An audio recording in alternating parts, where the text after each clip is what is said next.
The market keeps going up, but the economic data keeps getting worse. Everyone seems to be confused. Welcome to the latest LPL Street View.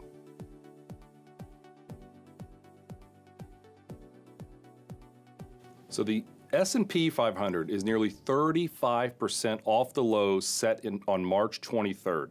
Yet if you look at the economic data, we just found out more than 40 million people have filed for initial jobless claims over the past 10 weeks. What's going on?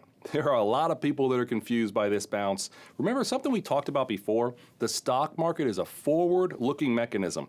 It is suggesting potentially there could be better times ahead on the economic front the second half of this year. But just how confusing are things right now? The Bank of America and Citigroup, two companies that have their own proprietary sentiment indicator.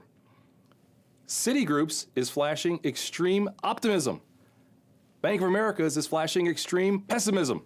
Think about that. No one even knows if they're bullish or bearish after this 35% rally. But what do we know? Well, here's what we know. We've had a lot of participation off of this recent bull run. What does that tell us? That tells us the likelihood that 6 to 12 months from now, equity prices really could be higher. Near term, absolutely. We could have some type of pullback or correction after a 35% rally. What do we also know? What's happening with COVID-19, the social distancing is working. What do I mean by that? Well, we are seeing less and less new cases. We're seeing, fortunately, less and less new deaths. Tragically, just hit 100,000 deaths in the U.S., but just the other day had the lowest number of deaths we've had since early April. Less and less people on incubators, less and less people that need ventilators.